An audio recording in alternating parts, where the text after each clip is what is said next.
Nous sommes de retour sur le plateau de Smartech pour parler de game business. Bonjour Guillaume Monteux. Bonjour Delphine. Je rappelle que vous êtes le président de Gatsby, société spécialisée dans l'in-game advertising et désormais chroniqueur fidèle dans Smartech, on peut le dire.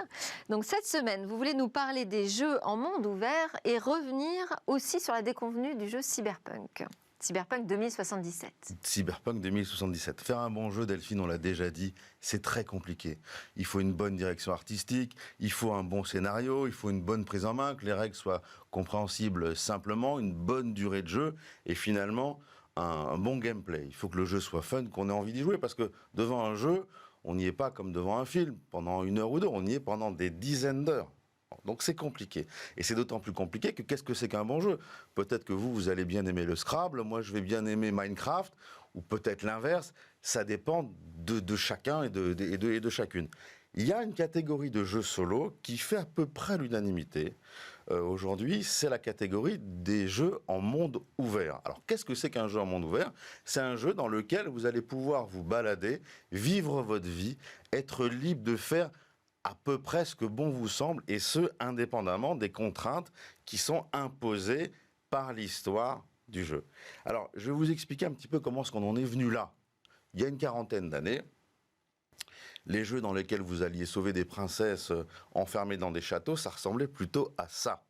Vous voyez, c'est des jeux dans lesquels on va pas partout, on suit une suite totalement linéaire de tableaux qui ont été designés par la direction artistique, en l'occurrence de Nintendo, et on suit une succession de niveaux. On peut pas faire autre chose que ça. Et le challenge qui nous est proposé, c'est de battre chacun de ces niveaux. Bon.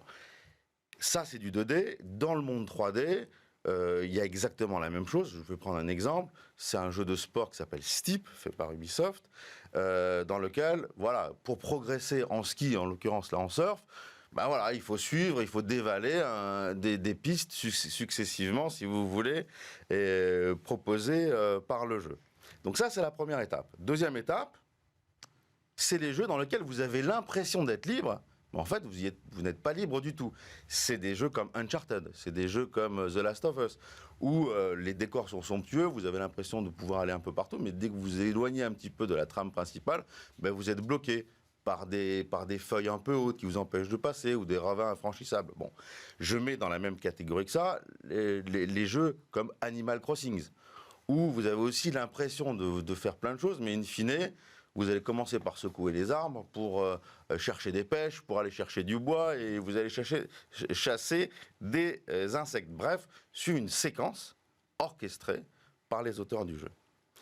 L'étape d'après, dans le monde ouvert, c'est les jeux dans lesquels vous avez une histoire principale, des quêtes principales, et puis des quêtes secondaires que vous pouvez faire ou ne pas faire.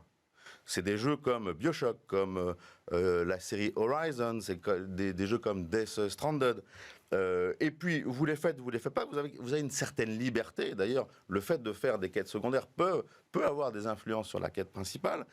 Mais voilà, on est dans des jeux où vous avez, entre guillemets, des choix. Je ne parle pas des jeux en branchement, qui sont des jeux bien typés, sur lesquels d'ailleurs on reviendra, comme Detroit's Become Human ou Life is Strange. Ça c'est pas ça. C'est des jeux dans lesquels voilà, il y a une histoire principale et vous pouvez, à certains moments, faire des quêtes et éventuellement y revenir plus tard. L'open world, ce sont des jeux comme Zelda, comme Minecraft, comme GTA V, comme Red Dead Redemption. Vous avez une histoire principale, mais vous pouvez passer des heures, des dizaines d'heures à aller dans une zone, chercher un cheval, chercher une voiture, chercher une arme, etc. Vous pouvez en fait vivre votre vie, vous avez une espèce de sentiment de liberté. D'ailleurs, dans ces jeux, s'organisent des choses qui sont complètement folles et pas prévues par les auteurs des jeux.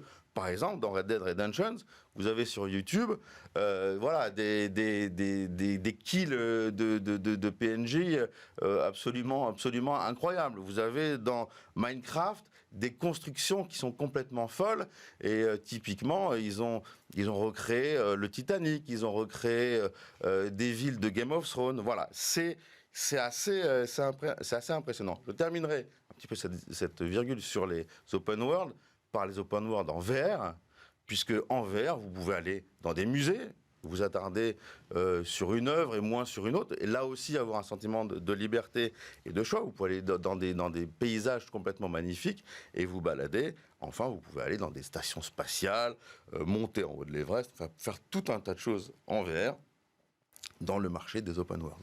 Alors, on va terminer justement sur cette taille du marché que représentent les jeux en monde ouvert. C'est beaucoup d'investissement, les jeux en monde ouvert, parce qu'il faut créer ces fameux mondes, et il faut créer des mondes gigantesquissimes.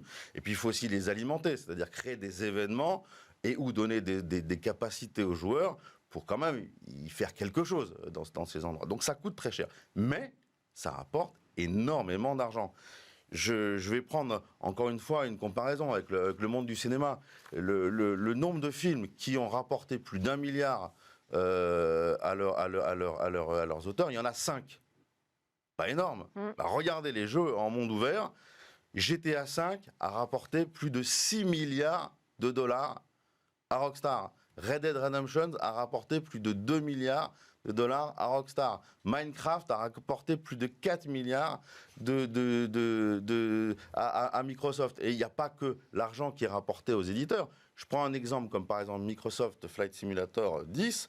En fait, ce jeu, il génère plus de 2,5 milliards de dollars à la chaîne de valeur du monde du jeu vidéo, notamment en hardware, en joystick un peu spéciaux, en sièges baquets pour avoir l'impression d'être dans un espèce de cockpit. Bref, ça génère énormément d'argent. On va s'arrêter là-dessus. J'imagine que vous allez nous parler la prochaine fois du projet d'Ubisoft. Oui, alors la prochaine fois, je vais vous parler d'Ubisoft et je vais aussi parler d'un énorme ratage qui s'appelle Cyberpunk 2077. Ah oui, parce qu'on l'avait annoncé, mais on n'a pas le temps. On l'avait annoncé, on n'a pas le temps, mais vous allez voir, c'est assez, j'ai envie de dire, presque grotesque. Voilà.